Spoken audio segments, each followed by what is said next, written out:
అలాగా ఈ శ్రీమద్ భగవద్గీత కూడా మనము ప్రారంభం చేస్తున్నాం కదా. సో ప్రారంభం చేసే ముందు కొంతమందికి అనిపిస్తుంది ఇవన్నీ అబద్ధాలు, ఏంటి అసలు ఆధ్యాత్మిక జర్నీ, పరమాత్మ ఏదనుకుంటే అదే జరుగుతుంది కదా అని ఒక క్వశ్చన్ అందరూ వేస్తుంటారండి. మరి పరమాత్మ అనుకోనిదే ఒక లీఫ్ కూడా కదలదు అంటారు కదా, ఒక ఆకు కూడా కదలదు అంటారు. మరి నాకు దొంగతనం చేయాలనిపించింది అంటే, ఏమోనండి నాకు తెలీదు. ఆ పరమాత్మ అనుకున్నాడు, నా చేతిలో నుంచి వేరే వాళ్ళ జోబులోకి వెళ్ళిపోయింది, అలా తీసేశాను అని అంటే మనం నవ్వుకుంటాం కదా. So unless and until we decide మనం చేయలేము. మరి నిజంగానే పరమాత్మ అనుకోవడం వల్లే జరుగుతుందా? మీరేమనుకుంటారు చెప్పండి? ఇవన్నీ మనం ఆలోచించాలండి. బ్లైండ్‌గా చేసుకునేది కాదు. అసలు సృష్టి ఎలా రచింపబడింది? మనం ఎప్పుడూ ఒక క్వెషన్ అడుగుతాం. బీజం ముందు వచ్చిందా? లేదంటే వృక్షం ముందొచ్చిందా? ఆలోచించండి. No one can answer. ఎంత ఇంటెలిజెంట్ పర్సన్ ఉన్నా కూడా ఎవ్వరు దీనికి ఆన్సర్ చేయలేరు. మరి కోడి ముందొచ్చిందా? గుడ్డు ముందొచ్చిందా? అని అడుగుతుంటారు మనం. ఎలా ప్రారంభమైంది? పరమాత్మ సంకల్పంతో ఈ సృష్టి అనేది ప్రారంభమైంది. జస్ట్ సంకల్పం. అనుకున్నాడు, సృష్టిని రచించాడు. ఆ పరమాత్మ ఏం చేశాడు? అరూపి. పరమాత్మకు రూపం లేదు కదండి అని అంటుంటారు. అవును, పరమాత్మకు రూపం లేదు, కానీ ఆ పరమాత్మ సంపూర్ణ శక్తివంతుడు కదా. ఆయన ఏమనుకున్నా కూడా చెయ్యొచ్చు. ఎలా చేయొచ్చు అంటే, ఆ పరమాత్మ మనిషి రూపాన్ని ధరించవచ్చు, సింహ రూపాన్ని ధరించవచ్చు, వామన రూపాన్ని ధరించవచ్చు, మత్స్య రూపాన్ని ధరించవచ్చు. That which is something impossible అని మనిషికి అనిపిస్తుందో, ఇంద్రియాతీతమైనదో, మన శక్తికి అర్థం కానిదో, మన బుద్ధికి మనం అంచనా వేసుకోలేమో అలాంటి అసీమితమైన శక్తి ఏదైతే ఉందో దాన్ని మనం పరమాత్మ అంటాము. లేదండి ఇవన్నీ అసలు అబద్ధాలు, మీరు గ్రంథాల్లో ఏదేదో రాశారు, ఆయనేంటి మోహిని రూపంలో ఆడవాళ్ళ రూపంలో రావడము అని అనుకుంటే ఒక్క మాట వినండి. దేవుడు కనుక లేదండి ఇలాగే ఉండాలి అంటే మరి ఆయన పరమాత్మ ఎలా అవుతాడండి? పరమాత్మ అంటే ఏంటిది? మనం ఎక్కడైతే ఇంపాసిబుల్ అనుకుంటాము. హిరణ్యకశిపుడు కూడా ఏమనుకున్నాడు? మనకు అందరికి తెలిసే ఉంటుంది కదా.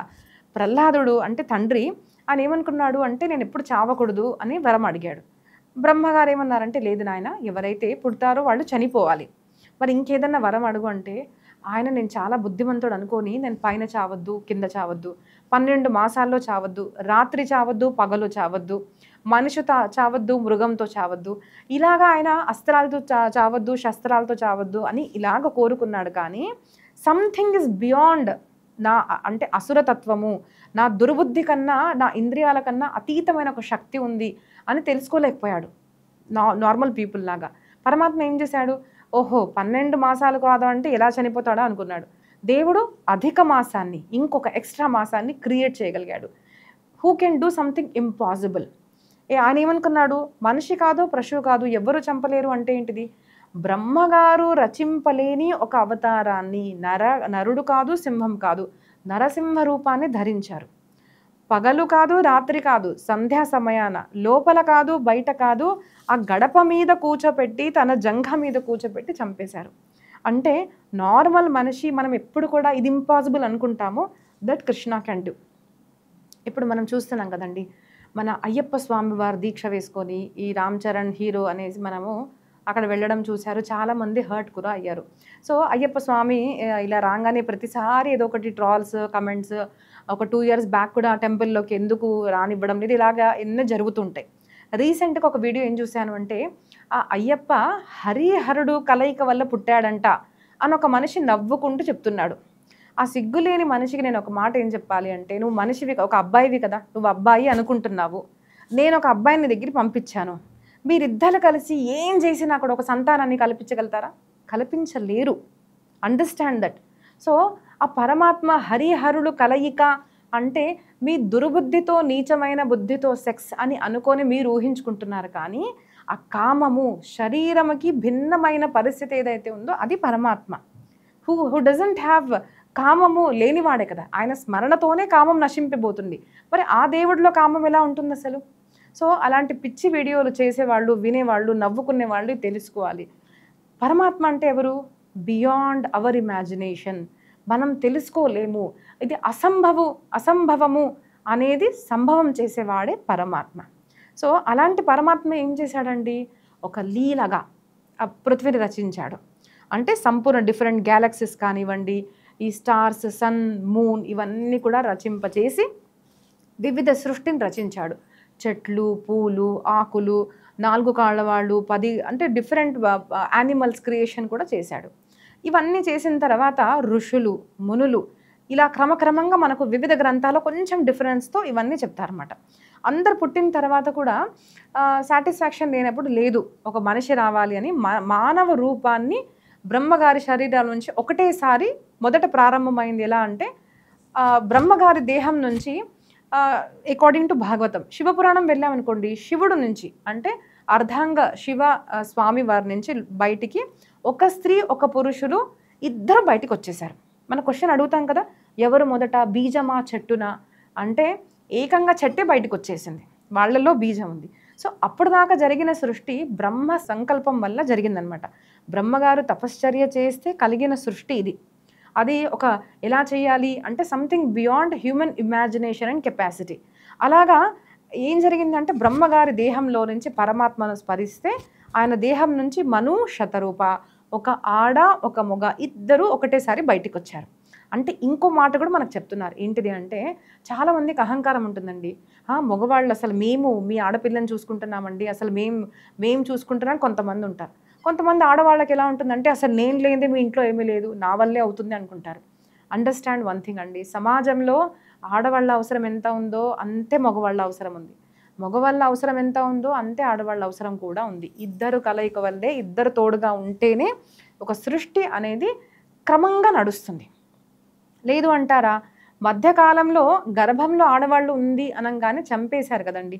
మరి ఇప్పుడు సిచ్యువేషన్ ఏమైపోయింది? లాస్ట్ జనరేషన్ కనుక చూస్తే, నాకు తెలిసి మా జనరేషన్ చూస్తే ఎంతోమంది అబ్బాయిలకు పెళ్లి కాలేదు. ఎందుకు అంటే అమ్మాయిలు వద్దని చంపేశారు కదా పేరెంట్స్. మరి అబ్బాయిలకు ఆడపిల్లలు ఎలా దొరుకుతున్నారు? ఆ తర్వాత తప్పు తెలుసుకొని వాళ్ళు మళ్ళీ ఆడపిల్లల్ని కన్నారు. కాబట్టి ఇప్పుడు కనుక మీరు రీసెంట్గా చూస్తే టీనేజర్స్ మ్యారేజెస్ చాలా తొందరగా పెళ్ళిళ్ళు అవుతున్నాయి. అబ్బాయిలు అంతే ఒక సమానత్వంగా ఉన్నారు. అలాగా తెలుసుకోవాలండి, సృష్టిలో ప్రకృతిలో ఏది కూడా మీరు ఒకదాన్ని నాశనం చేశారు అంటే ఒక్కదాని మీద సృష్టి నిలబడదు. మగవాళ్ళు కావాలి, ఆడవాళ్ళు కావాలి.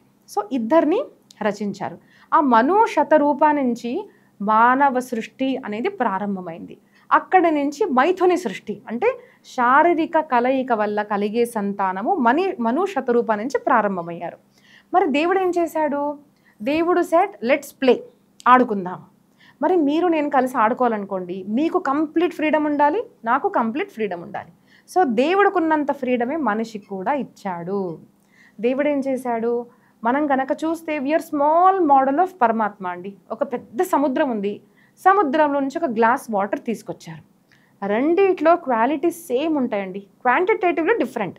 పరమాత్మ అంటే అసీమితమైన వాడు, మనము సీమితమైన వాళ్ళము. కానీ క్వాలిటీస్ చూసామనుకోండి, మనిషిలో అంటే ఒక మనిషి తలుచుకుంటే దేవుడు అవ్వగలుగుతాడు. ఆ కెపాసిటీని మనిషికి దేవుడు ఇచ్చాడు, కంప్లీట్ ఫ్రీడమ్. ఇప్పుడు దేవుడు అంటాడంటే లెట్స్ ప్లే, ఆడుకుందాము. ఎలా ఆడుకుందాము అని చూస్తూ ఉంటాడు అనమాట, ఫ్రీడమ్ ఇచ్చాడు. అప్పుడు కొంతమంది ఏం చేస్తారంటే నాకు స్వార్థం ఉంది కదా, పర్వాలేదులే ఇక్కడ అబద్ధం చెప్పేద్దాము అని తప్పుడు మార్గంలో వెళ్ళిపోతారు. కొంతమంది లేదు నేను అసలు చెయ్యను, నా ఇంద్రియాలు నాకు ఇవన్నీ పరమాత్మ ఇచ్చినవి, నాకు కొంచెం కష్టమైనా పర్వాలేదు కానీ నేను తప్పుడు మార్గంలో వెళ్ళను. సో ఆ ఫ్రీడమ్ మనకి ఇచ్చారు కదా. సో నాకు చెప్పండి, అందరికీ 24 అవర్సే ఉంటాయి. కొంతమంది 24 అవర్స్ని చక్కగా ఉపయోగించుకొని సక్సెస్ఫుల్ అవుతారు. కొంతమందికి ఇదే జన్మలో భగవంతుని దర్శనం కలుగుతుంది, మరి అందరికీ కలగదే. ఎందుకు అంటే పరమాత్మ చేసింది ఏమీ లేదండి. ఈ సృష్టిలో ఏది చేస్తున్నా కూడా మన కర్మల వల్లే జరుగుతుంది. నాకు ఎందుకు ఇలా జరిగింది, నా కర్మ అని అంటాం కదా, దట్ ఈస్ ద ఫ్యాక్ట్. పరమాత్మ ఏమి చేయడు. మనం ఏం చేశామో అది మాత్రం రిటర్న్ మనకు వస్తుంది. ఎలా వస్తుంది? మన కర్మ. Again that is energy. What ever you do that has equal and opposite reaction. నువ్వు చెడు చేసావు, నీకు చెడే జరుగుతుంది. నువ్వు మంచి చేసావు, మంచి జరుగుతుంది. ఇప్పుడు దేవుడు ఎంజాయ్ చేస్తున్నాడు అనమాట. ఇప్పుడు ఇజ్రాయెల్ వార్ జరిగింది, కోవిడ్ జరిగింది, చెడు జరుగుతుంది. ఒక దేశం ఏం చేసింది? ఒక వైరస్ని సృష్టించి నాశనం చేద్దాము అనుకుంది. కొంతమంది వాళ్ళ బ్రెయిన్ని యూజ్ చేసి బాంబ్స్ వేసేసి ఒక దేశాన్ని నాశనం చేద్దాము అని చూస్తున్నారు. కొంతమంది ఏం చేస్తున్నారు అంటే, నేను మోదీ ఫ్యాన్ అండి, సో మోదీ గారు ఏం చేశారు, లేదు మనం ఒక వ్యాక్సిన్ని మంచిగా చేసేసి మన దేశమే కాకుండా ఇతర దేశాలకు కూడా నా జ్ఞానాన్ని, నా దగ్గర ఉన్న సౌకర్యాల్ని నేను ఇచ్చి అందరినీ కాపాడాలని ఒక మనిషి ఆలోచిస్తాడు. సో మన కర్మ వల్లే మనము హీరో, మన కర్మ వల్లే మనము విలన్గా మారుతాము. అలాగా పరమాత్మ మొత్తం మన సృష్టిలో మనకి ఏం చేశాడు అంటే మనకు ఫ్రీడమ్ ఇచ్చాడు. ఇప్పుడు మనం ఆలోచించాలి, నేను రైట్ వింగ్లో ఉంటానా, నేను లెఫ్ట్ వింగ్లో ఉంటానా, నేను సమాజానికి సృష్టికి మంచి చేస్తానా, హాని చేస్తానా, నేను నా స్వార్థము, నా ఇంద్రియ సుఖాల గురించి ఆలోచిస్తానా, లేదు అంటే నేను సమాజం మంచి జరగాలని నేను కోరుకుంటానా. It is completely in our hands అనమాట. సో భగవద్గీత మనకేం చెప్తుంది అంటే మనకు ఫార్ములాస్ మాత్రం చెప్తుంది. ఇప్పుడు నిన్ను పాటించారా లేదా, ఎలాగ కనెక్ట్ అవ్వాలి, లేదు అంటే using this energy to harm people, అది నీ చేతుల్లో ఉంది అని మనకు శ్రీమద్ భగవద్గీత అనేది చెప్తుంది. ఇలాగా శ్రీమద్ భగవద్గీతలో యోగము అని వస్తుందండి. ప్రత్యేక అధ్యాయంలో మొదటి అధ్యాయము అర్జున విషాద యోగము, రెండవ అధ్యాయము సాంఖ్యయోగము, ఇలాగా ప్రతి ఒక్క అధ్యాయానికి ఒక్కొక్క పేరు ఉంది. కానీ ఆ పేరు తర్వాత యోగము అని ఒకటి ఉంటుంది. ఇప్పుడు చాలామందికి యోగ అంటే యోగాసనాలు అనిపిస్తాయి. ఏదో కాళ్ళు చేతులు పైకి కిందికి తిప్పడము, సూర్య నమస్కారాలు, అది యోగంకి ఉన్న ఒక చిన్న భాగం మాత్రమే. కానీ యోగం అంటే ఏంటిది? పరమాత్మతో కలయిక, దాన్ని యోగం అంటారు.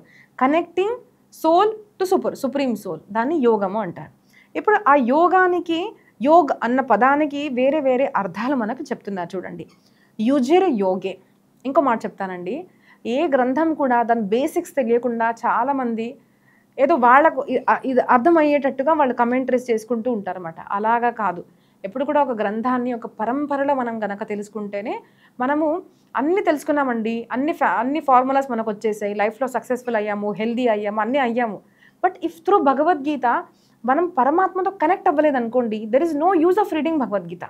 బికాస్ అల్టిమేట్ థింగ్ ఏంటిది? మన హెల్త్, మన ఫ్యామిలీ, మన ఇన్స్టిట్యూషన్, మన బిజినెస్ అన్నీ సక్సెస్ అయిన తర్వాత కూడా one thing which is beyond our control and it is inevitable, అది డెత్. అందరం చనిపోతాం కదా, మరి దాని గురించి ఏంటిది? దాని గురించి కూడా మనకు దీంట్లో ఆలోచించారన్నమాట. It is also the book of life management and it is also the book about death management. ఆశ్చర్యం అనిపిస్తుందా? కానీ ఆశ్చర్యపడకండి, మన డెత్ని కూడా మనం మేనేజ్ చేసుకోవచ్చు. ఎస్ అండి, ఈ విద్య భారతదేశంలో మాత్రమే చెప్పబడింది అనమాట. మన కోరిక ప్రకారంగా మనము ఈ దేహాన్ని వదిలేయవచ్చు. మనం ఇప్పుడు ఈ షూట్కి వస్తున్నప్పుడు నేను ఆలోచించాను, ఈ కలర్ వేసుకోవాలా, చీర ఆ కలర్ వేసుకోవాలా, అది గ్రీన్ మ్యాట్ ఉంటుంది కదా, నేను గ్రీన్, ఇట్లా ఆలోచిస్తాం కదా.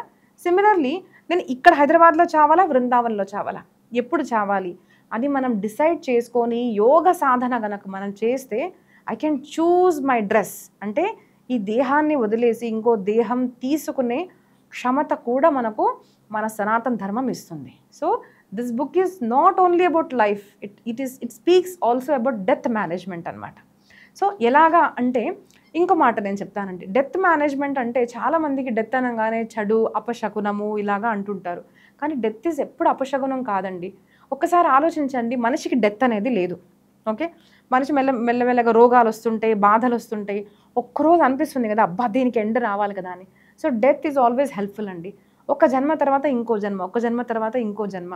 సో ఒక కొత్త జన్మ ఒక కొత్త మంచి ప్లేస్లో దొరికింది అంటే మనిషి జీవితం మారిపోతుంది. సో డెత్ కూడా ఖచ్చితంగా ఒక ఆశీర్వాదమే అండి. సో యుంజ్ అంటే యోగము, యుంజ ధాతు ద్వారా యోగము అనేది అవుతుంది. సో ఈ భగవద్గీత ఎంత చదివిన తర్వాత కూడా అన్నీ సక్సెస్ఫుల్ అయ్యి నా డెత్ని గనక నేను సక్సెస్ఫుల్ చేయలేకపోయాను అనుకోండి, అప్పుడు దెర్ ఈజ్ నో యూస్. నా అల్టిమేట్ గోల్ ఈ శ్రీమద్ భగవద్గీత ప్రారంభం చేయడానికి ఏంటిది అంటే, మనిషి ఎవరైనా ఒక్కరైనా కూడా భగవంతుడికి కనెక్ట్ అయ్యాడు అనుకోండి, ఐ ఫీల్ నా భగవద్గీత చెప్పడం అనేది నాకు సార్థకం అని నేను అనుకుంటాను. So that is the ultimate goal of all the saints and all the acharyas. ఏంటిది అంటే యోగము, పరమాత్మతో జీవుడి కలయిక కలగాలి. అందుకోసం ప్రతి అధ్యాయము యోగంగానే తీసుకోండి. అయితే యుజిర్ యోగే అన్న ధాతువుతో యోగ శబ్దము అనేది వచ్చింది. సో 3 ధాతువులు చెప్తారండి మనకు. సో యుజిర్ యోగే అంటే సమత్వం యోగ ఉచ్యతే. ఇక్కడ ఏంటిది అంటే ఉదాహరణకు చెప్తున్నారు. ఇక్కడ ఏంటిది అంటే సమరూప పరమాత్మ. యోగ అంటే సమరూప పరమాత్మ అని ఇక్కడ ఒక అర్థం. ఇంకోటి ఏంటిది, యుజ సమాధౌ అన్న ధాతువుతో వచ్చిందనుకోండి, అక్కడ చిత్తము యొక్క స్థిరత. యోగం అంటే ఏంటిది? చిత్తము యొక్క స్థిరత, దాన్ని కూడా యోగ్ అంటారు. ఇంకోటి ఏంటిది? యుంజ సంయమనే అని దాంతో కనుక వచ్చిన యోగ పదం ఉందనుకోండి, అప్పుడు ఏమవుతుంది? యోగం ఈజ్ ఈక్వల్ టు సామర్థ్యము. సింపుల్ థింగ్ అండి. చాలామందికి తెలియదు ఏంటిదంటే, మనం ఇంగ్లీష్లో చూస్తాం కదా, ఒకటే పదము it can be adverb, noun are pronoun according to the sentence. మనం ఏ వాక్యంలో వాడామో దాన్ని బట్టి ఒక వాక్కుకు పదం మారుతుంది కదా, మీనింగ్ మారుతుంది, అర్థం మారిపోతుంది.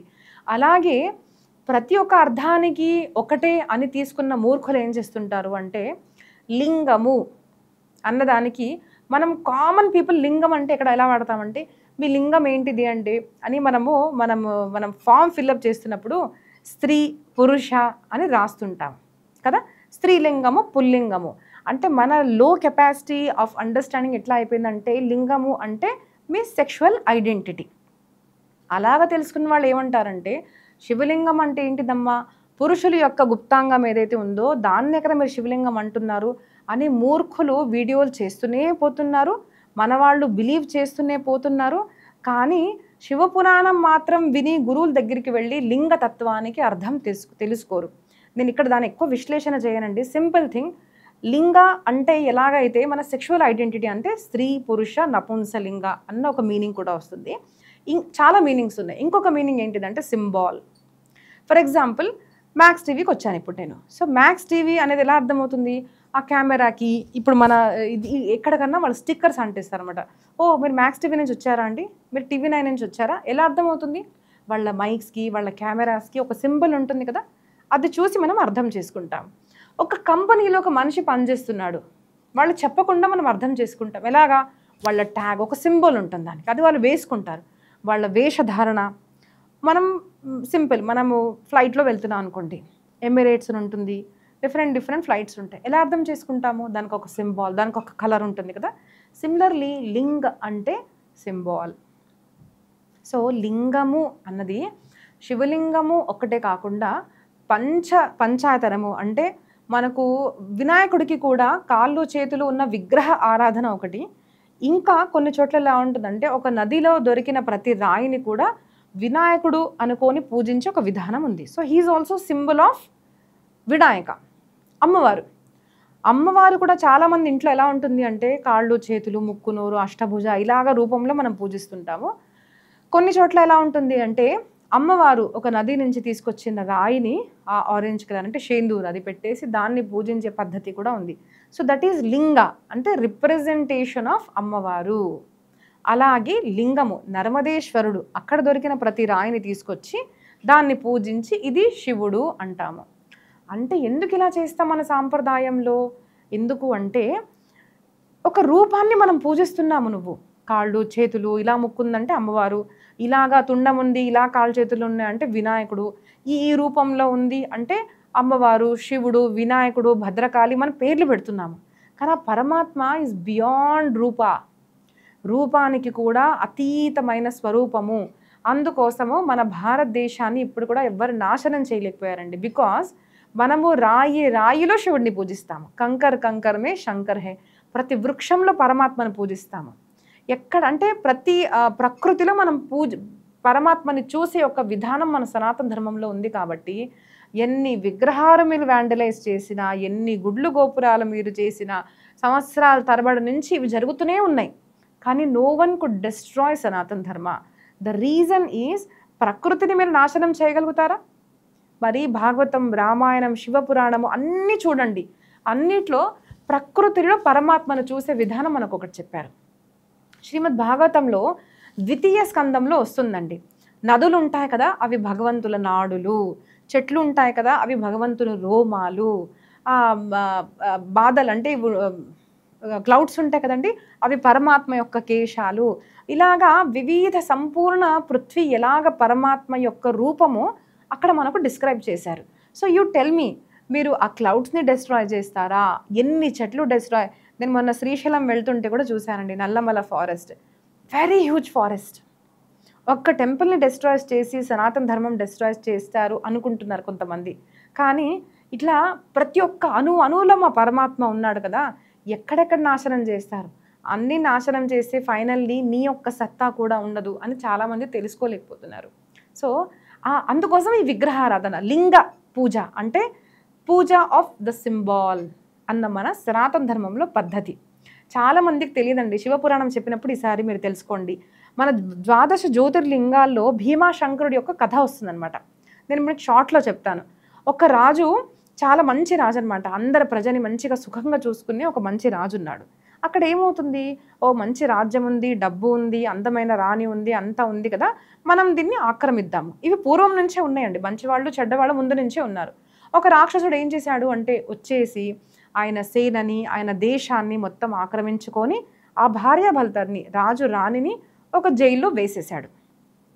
దుష్టులు ఏమనుకుంటారు అంటే వీ కెన్ కంట్రోల్ ఎవ్రీథింగ్, అన్ని నాశనం చేశాడు, ఇప్పుడు ఈయన ఏం చేయగలుగుతాడు అనుకున్నాడు.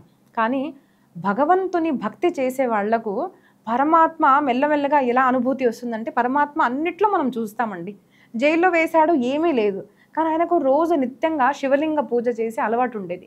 సో మన శివపురాణంలో చాలా మందికి తెలుసు. మనం ఏం చేస్తామంటే మంచి చెట్టు కింద ఎక్కడైతే స్వచ్ఛంగా ఉందో అలాంటి మట్టి తీసుకొని ఒక శివలింగాన్ని చేసి దానికి పూజిస్తే కూడా చాలా, అంటే పార్థివ శివలింగ పూజ మోస్ట్ ఎఫెక్టివ్ శివలింగ పూజ అంటారు. దేన్ని పూజిస్తున్నాము? గోల్డ్ కాదు, సిల్వర్ కాదు, మట్టితో లింగం చేసి మనం పూజిస్తున్నాము.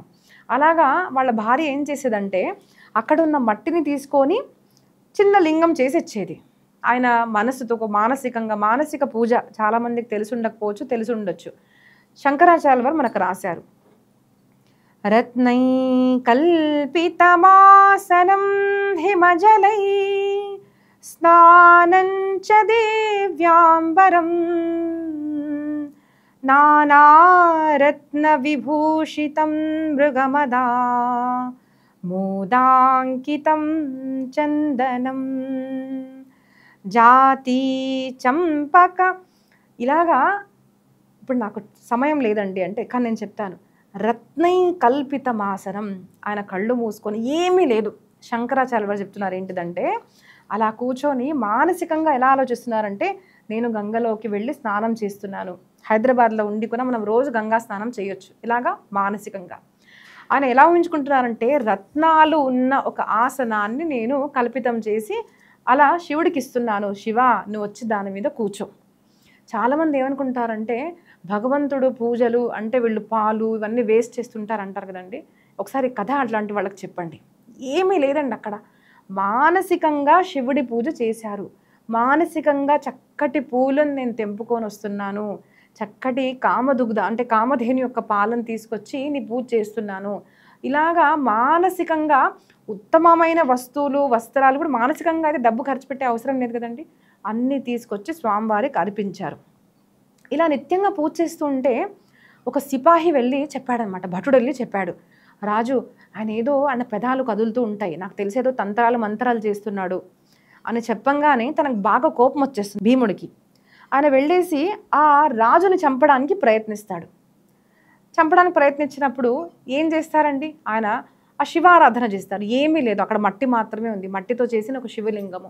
స్వామి, నిత్యంగా నిన్ను పూజిస్తాను, నువ్వు ఎప్పుడూ ఉంటావు, చుట్టూ ఉంటావు, అన్ని చోట్ల ఉంటావు అంటారు కదా, మరి నన్ను రక్షించు స్వామి అని కంప్లీట్ సరెండర్ అయిన పరిస్థితులు ఏమైందంటే అక్కడే ఒక లింగ రూపంలో బయటకు వచ్చేసి ఆ భీముడిని, ఆ అసురుడిని అక్కడే చంపవేయడం అనేది జరిగింది. ఇప్పుడు నాకు చెప్పండి, వాళ్ళు బంగారంతో పూజ చేశారా, ఏ లింగాన్ని పూజ చేశారో, ఎంత పెద్ద మూర్తి ఉంది, ఎంత పెద్ద టెంపుల్ ఉంది, ఎంత పాలు పోసారు, ఎంత ఏం చేశారు, అక్కడ కావాల్సింది శ్రద్ధ. సో ఇలాంటి మన ఒక సభ్యతను, సంస్కృతిని మీరు నాశనం చేయలేరండి. అలాంటి మన సాంప్రదాయం కాబట్టి లింగం గురించి మీకు చెప్పాను. So that is symbol. మీరు ఎక్కడ కూర్చున్నా, ఏది కూర్చున్నా కూడా మీరు ఊహించుకొని పూజ చేయొచ్చు. ఇంకో మాట నేను చెప్తానండి, మీ దగ్గర ఏమీ లేదు, శివ పూజ చేయాలనుకుంటున్నారు, శివపురాణం యొక్క నేను మాట చెప్తున్నారు, మీ అంగుష్టం ఉంటుంది కదండి, ఈ అంగుష్టాన్ని శివుడు అనుకొని మానసికంగా, లేదంటే ఉపలబ్ధం ఉంటే పాలు నీళ్లు వేసి బొట్టు పెట్టేసి శివ అనుకోండి, శివలింగ పూజ అయిపోతుంది. నవ్ యూ టెల్ మీ, మన సనాతన ధర్మము డబ్బులు వల్ల కోలుస్తేనే దేవుడు దొరికాడు అని ఎన్ని కథలు మీరు వింటారండి? ఎక్కడా లేదు. భగవంతునికి కావాల్సింది భక్తి. So that is what is లింగతత్వము.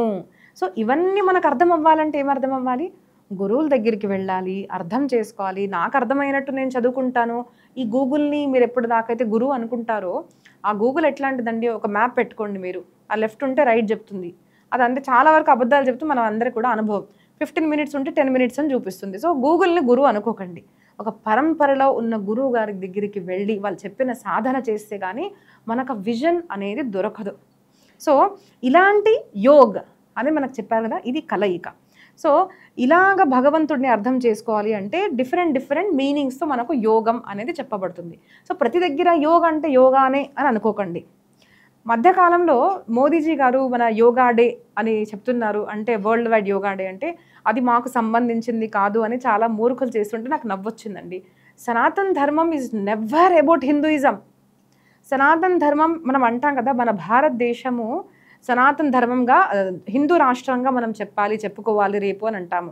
ఈ ఇండియాని భారతదేశం అని అనాలి అని మనం కూడా ప్రతి ఒక్కరు ప్రయత్నించాలి. ఎందుకంటే ఇండియా అన్నదానికి మీనింగ్ లేదండి. భారత్ అన్నదానికి ఒక పరంపర ఉంది.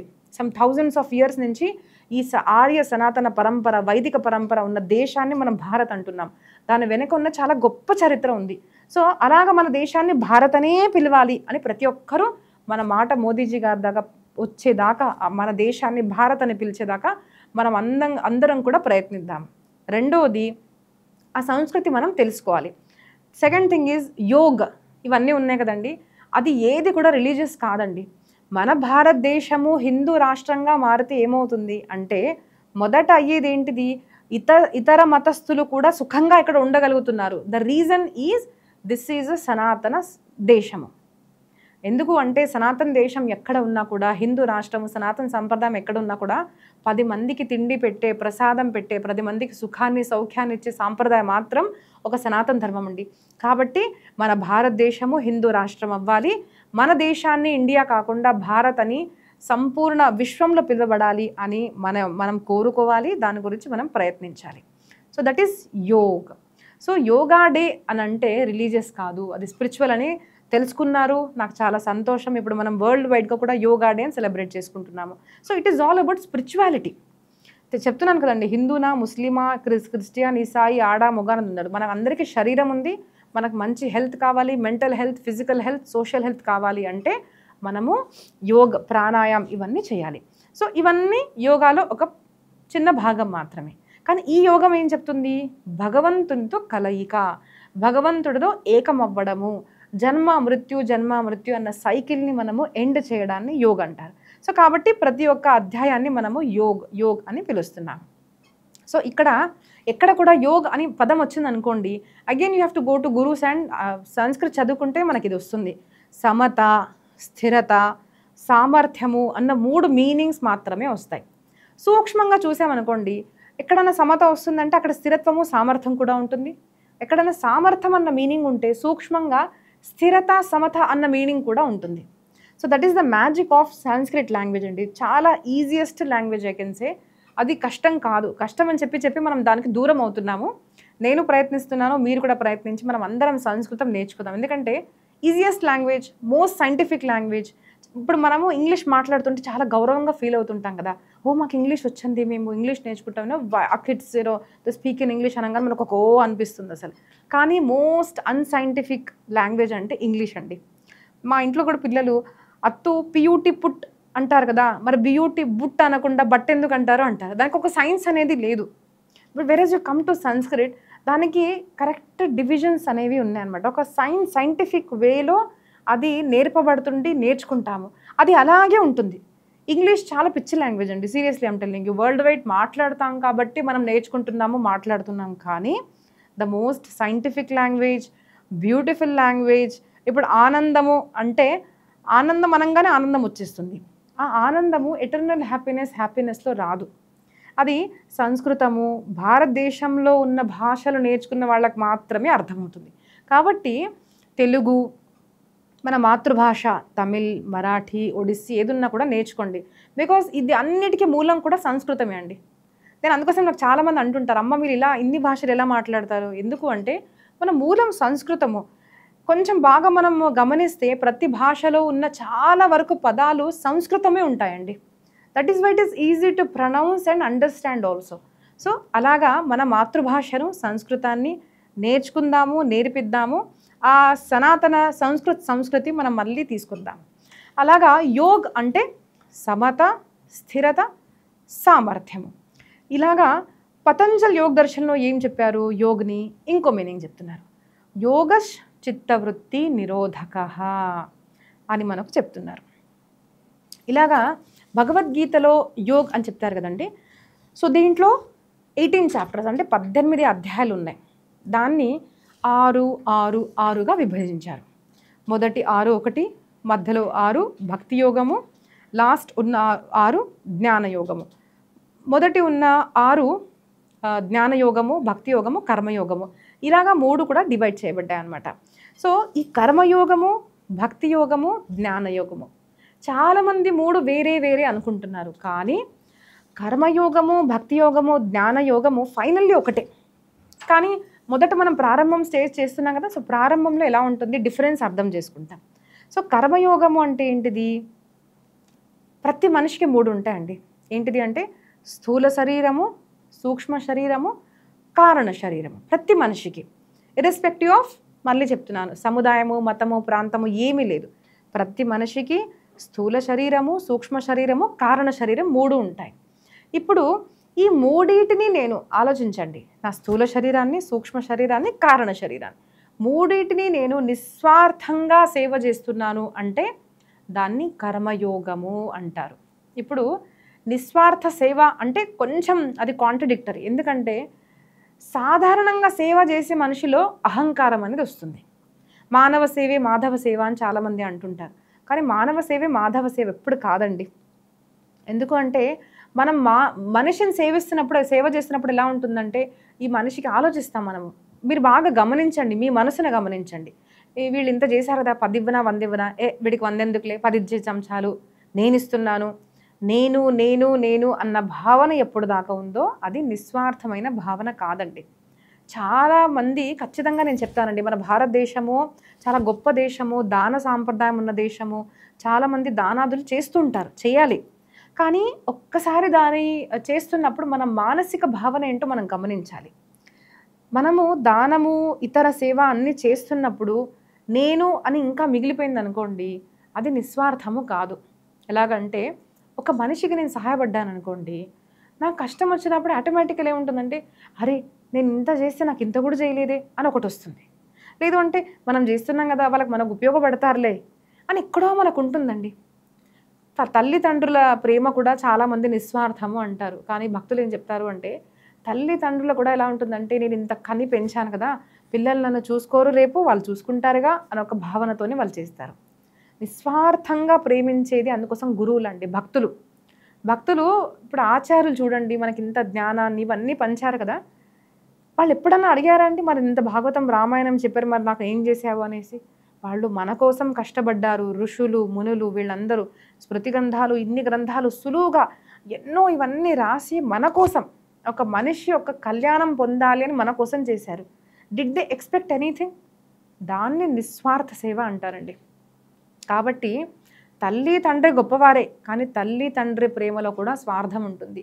భార్యాభర్త ప్రేమలో కూడా స్వార్థం ఉంటుంది. ఈ సంపూర్ణ సృష్టిలో నిస్వార్థ సేవ అనేది రావాలి అంటే ఒక స్టేజే వస్తుందండి. కాబట్టి అది వచ్చాక నేను చేస్తాను అని అనుకోకండి, ప్రారంభించండి మెల్లగా. మనం చేస్తూ చేస్తూ భగవద్ ఆరాధన చేస్తూ ఉంటే ఆ మనస్సు అనేది క్లెన్స్ అవుతుంది అనమాట.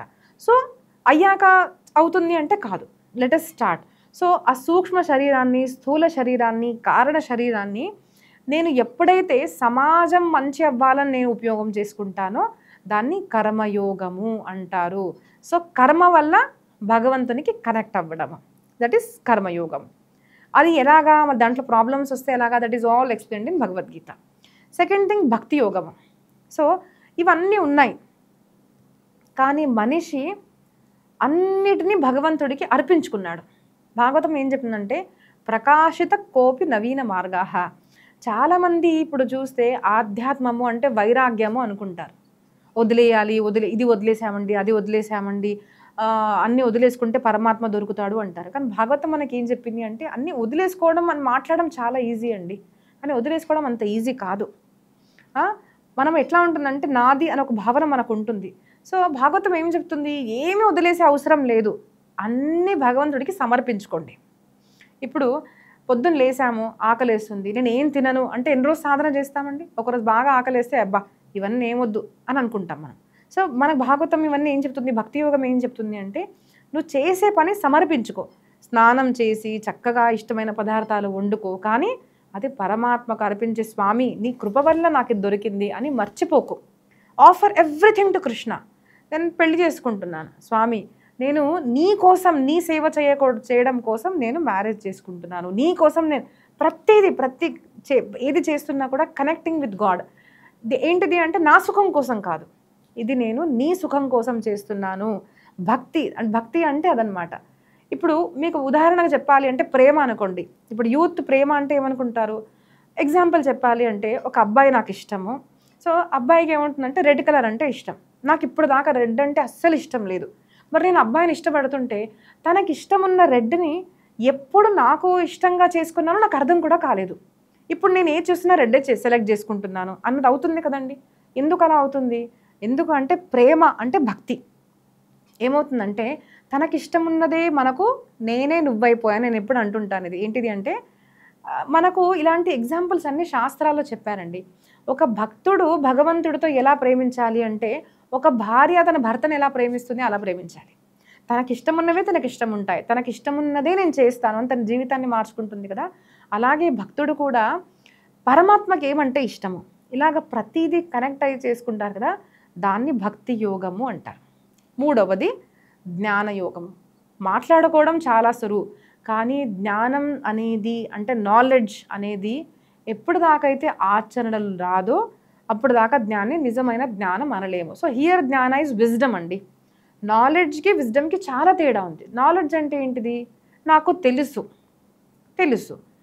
అందరికీ తెలుసు ఉంటుంది, నిజం చెప్పాలి, ఎప్పుడు ఎవరిని మోసం చేయకూడదు, మంచిగా ఉండాలి, ఇవన్నీ మనకు అందరికీ తెలుసు.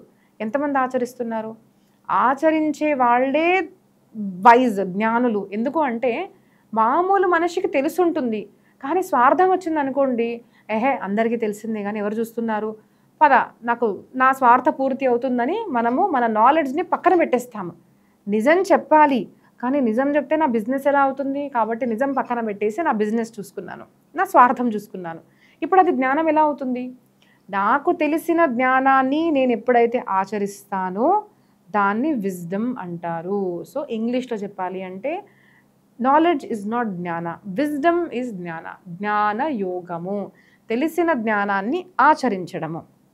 అలాగా స్థూల సూక్ష్మ కారణ శరీరాన్ని అంటే నేను ఏది చేస్తున్నా కూడా అసంగ తత్వంతో మనం చేయాలి.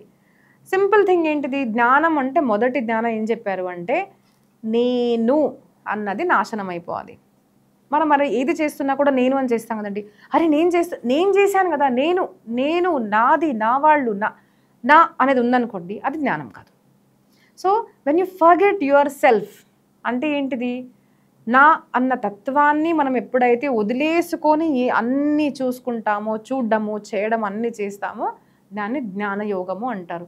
మాట్లాడడం సులువు, చేయడం చాలా కష్టము. కాబట్టి కలియుగంలో భక్తి యోగానికి ప్రాధాన్యత ఇచ్చారు. కానీ లేదండి మేము కర్మయోగానికి వెళ్తాము, నో ప్రాబ్లం, న్యాయయోగానికి వెళ్తారు, నో ప్రాబ్లం. కాబట్టి భగవద్గీత నెవర్ ఫోర్సెస్ అనమాట. లేదు మీరు ఎలాగే చేయాలి. మన సనాతన ధర్మంలో పూజ చేయకుండా కూడా మంచి చేసే వాళ్ళు కూడా మనం మంచి వాళ్ళే అంటామండి. కొంతమంది పూజ చేయకుండా కూడా మంచి వాళ్ళు ఉంటారు, no problem. But your faith, మీరు ఏది నమ్మినా కూడా అంటే ఉదాహరణకు చెప్పాలంటే మేము మా నమ్మకం ఇదండి అంటారు కదా. సనాతన ధర్మలు ఎప్పుడు కూడా ఫోర్స్డ్ కన్వర్జన్స్, ఇదే చేయాలి ఇంతే చేయాలని చెప్పము. అందుకోసము వివిధ గ్రంథాలు. మన సనాతన ధర్మము ఒక్క బుక్కి కట్టుబడి లేదండి. చాలామంది హిందూ బుక్ అంటే భగవద్గీత అంటారు. నో, హిందూ సనాతన ధర్మానికి చెప్పాలి అంటే ఎన్ని గ్రంథాలు ఉన్నాయంటే నేను పేర్లు కూడా చెప్పలేను, నాకే అన్ని తెలియదు. అష్టాదశ పురాణాలు, అష్టాదశ ఉపపురాణాలు, అష్టాదశ ఉపనిషత్తులు, వేదాలు, సూత్రాలు, స్మృతి గ్రంథాలు, మళ్ళీ హిస్టరీ ఉన్నాయి. ఇలాగా ఎన్నో లక్షల కోట్ల బుక్స్ మనకు ఋషులు రాసినవి ఉన్నాయన్నమాట. సో అవర్ సనాతన ధర్మ is not confined to one book, ఇంతే చేయాలి అని కాదు. సింపుల్ థింగ్ ఏంటిది మీకు చెప్పాలి అంటే మీరు ఏ చేసినా పర్వాలేదు, కానీ మీ భావన, మీ ఆచరణ ఏది కూడా సృష్టిలో ఉన్న ఏ జీవిని కూడా హామ్ చెయ్యట్లేదు అంటే వి రెస్పెక్ట్ ఇట్. బట్ మీ ఫెయిత్ ఒక మతస్థులు అంటే ఒక ఏదైనా మతం మీరు ఆలోచిస్తున్నారు, ఇష్టపడుతున్నారు, ఆ మత ప్రకారంగా మీరు ఏది ఆచరించినా పర్వాలేదు. కానీ ఆ మతం గనక ఈ సృష్టిలో దేన్ని కూడా హాని కల్పిస్తుంది అంటే దాన్ని చంపమని, దాన్ని నాశనం చేయమని మనకు సనాతన ధర్మం చెప్తుంది. So that is what Bhagavad Gita says.